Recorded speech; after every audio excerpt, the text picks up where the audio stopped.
While I was looking for books on Boris Spassky, I found this forgotten one, in the sense that I bought it maybe 10 years ago or more, and I never read it, so I confess my little sin. But why did I buy it? Because in the book there are a lot of exercises, and in that time I believe that the exercises would help me to improve as a chess player. And it's true, they generally help you to improve. At the same time, if you have someone that is a strong player or a decent player and can show you an entire game with the main ideas, that's also a way to learn. But in any case, you need to be active in your learning. If you are just passive, you will not learn. And here I think we start with a game that is Spassky against Bronstein. Bronstein is one of the most combinative chess player in history, I think, a real Morphy in disguise. And Spassky plays e4 and Bronstein e5, right? And Spassky played f4. That's amazing, the King's Gambit. Notice that I don't know if it was Nepomniachtchi that wrote a book about the King's Gambit or a course in chessable about the King's Gambit, and then he didn't use it in the World Championship match. Here we see someone that is not afraid to use the King's Gambit. He takes f4, knight f3, d5, he takes d5, bishop d6, knight c3, knight c7, d4, and castle, bishop d3, knight d7, castle. And here we see a move that is kind of passive, h6. And so why is passive, or what was better to play? Well, better to play was knight f6, because you need obviously to try to centralize your pieces to open your diagonal, right? h6 doesn't seem that good, but okay, let's see what happens. Okay, knight e4, a nice little pawn sacrifice. If white is allowed to play c4 without any concessions, it will surely be better. Okay, so once more we see one thing. Yes, knight e4 leaves this unprotected, but what is the reason of knight e4? That you practically clear this square for this pawn to move forward. Okay, so this is a thing we must learn sometimes, that we need to move our pieces in order to empty the square in front and let the soldiers go through, right? Knight takes d5, c4, knight e3. Obviously at this point you cannot lose that rook, so obviously he played bishop takes e3, f takes e3, and now there is an interesting move for white, but I want you guys to think and tell me, what do you think white played? Okay, white played c5, and this move gives white the initiative. Why? Because practically he has more space, the pieces are more active compared to black. But as you can see, this rook is there and it will not come out, this is blocked, and this unfortunately doesn't have many squares where to go, right? So is passive too. Bishop e7. Now bishop f4 is a mistake, so don't eventually analyze it by yourself, but it's a mistake. Okay, so after bishop e7, what do you think white played? Again, you have to pause the video and think for a minute and decide what would you play in this situation. White played bishop c2, and this is a kind of interesting move because obviously he wants to put the queen here, and there is a possibility of checkmate here because it's missing this defender here. But if you put the defender there, it takes and gives you checkmate in any case, right? So clearly there is a problem in this position. Now black played rook e8, queen d3, and black plays e2. That's amazing, right? That's amazing. So what do you think that white played in this position? Because it's clear, right? White wants to try to give checkmate. And it's funny because, I mean, this is 1960. So Bronstein was still at the top because 9 years before he had played the World Championship match against Botvinnik. And Spassky was obviously a rising star that in 6 years from now would fight for the World Championship, right? So clearly it's a little fun now that you think, oh, what does he do now? Well, white played knight d6, and here was necessary to play bishop takes d6, but instead black played knight f8.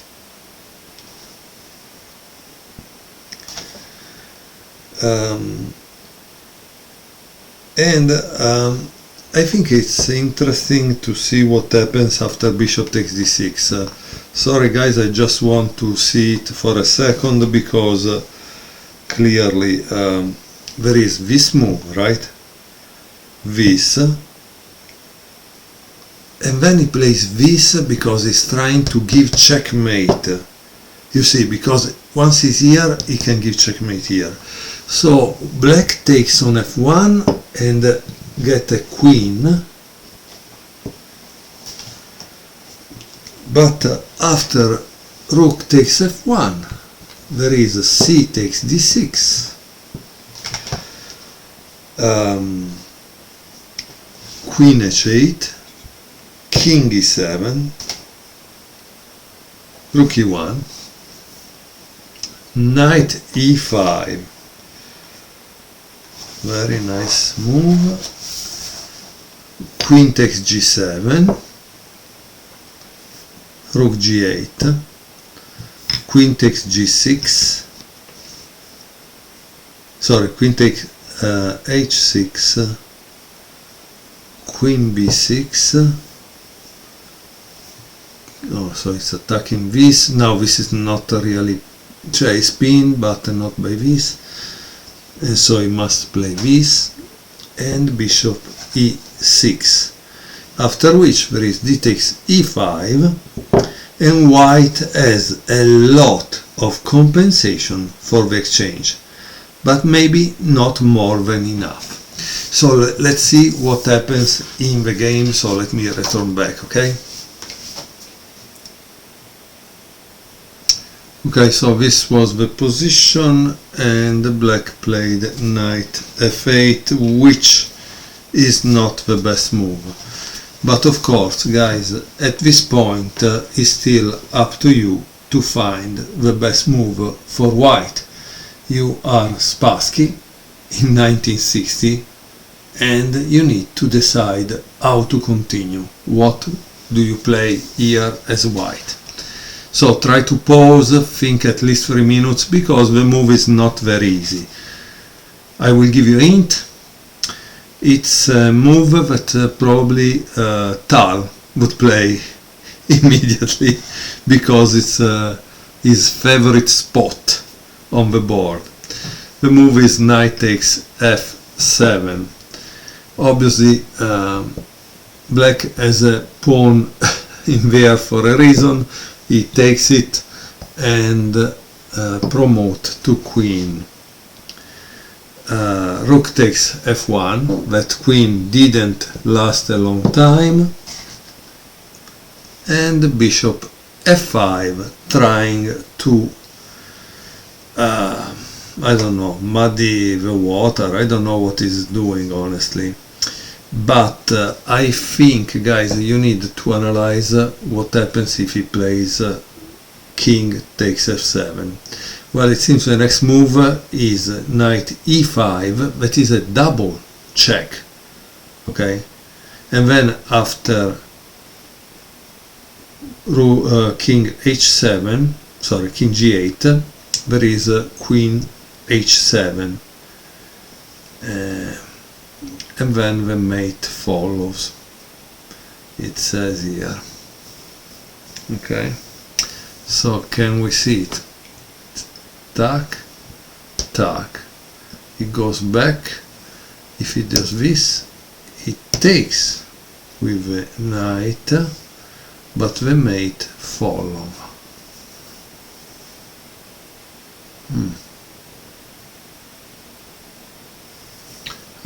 Okay, the mate follow not because of this, but because of bishop b3. And practically you have to play queen d5, and it takes queen e6, sorry, bishop e6, and it takes.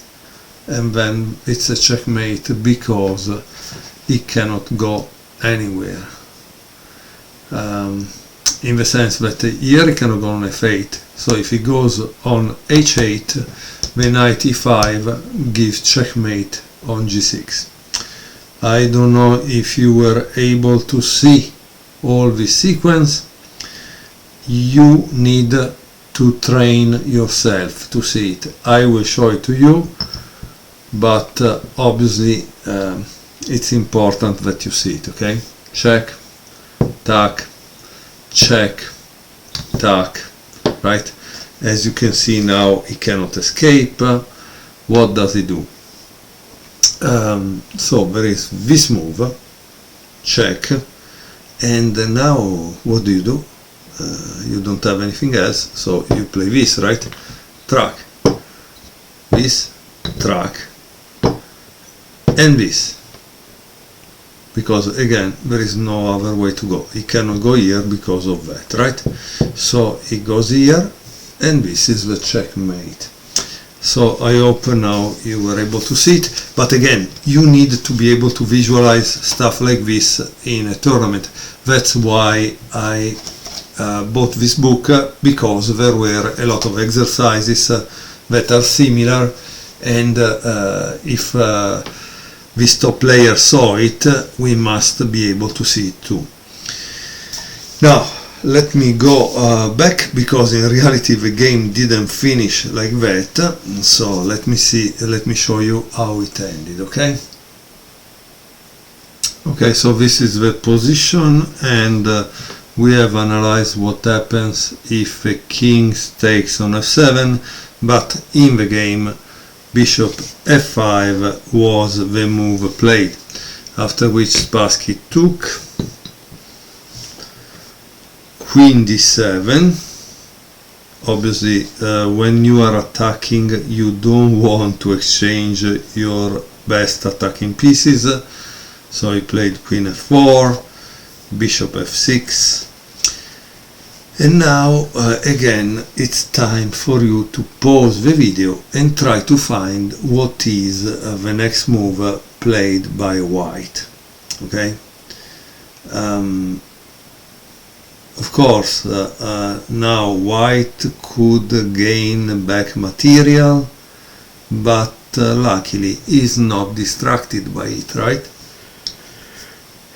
Because of course he could play take here, check, takes that, but no, white wants to win, right? And plus there is a weakness of the light squares because there is no light square bishops for black, and so white played knight 3 e5, queen e7, and again try to think what would you play if you were white. Obviously I'm not speaking of flashy moves, I'm just speaking of the fact that now all this weakness on the light square can be exploited by the bishop, and the bishop played bishop b3, to which bishop takes e5 was played, knight takes e5, check, king h7, and then there is the final move of the game. What is the final move? Well, it's queen e4, check. Okay, and here Bronstein thought that it was better to go to see a soccer game instead of continuously playing. So what do you think black played?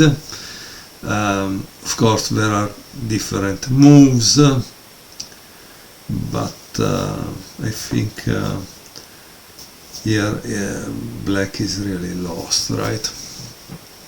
I don't know. So let's say that he plays this. What do you play? Obviously you could play rook f7 and pick up the queen, right?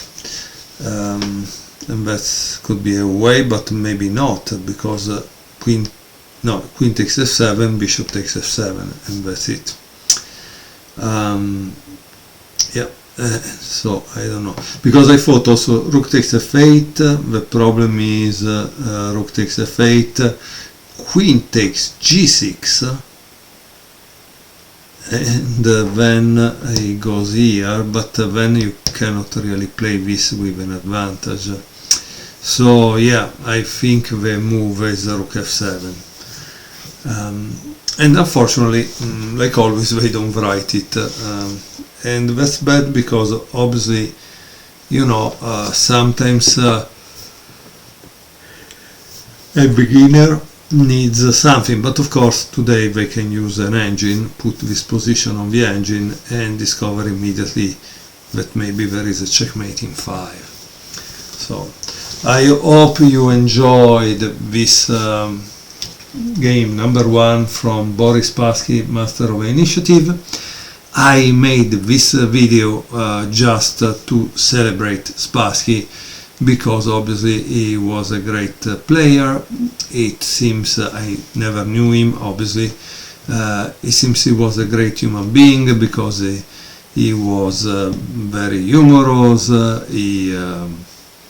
he had a lot of stories to tell, advice to give, clearly a nice guy, and we know it because during the match with Fischer agreed to most of his terms, and some were a little annoying probably, but Boris Spassky wanted to play, and unfortunately that was Fischer time, and so there was no way that anybody could have put himself in the middle to stop him from steamrolling everyone and gain the World Championship. Thank you very much for watching, and follow up so I can publish more videos on Boris Spassky to celebrate his life.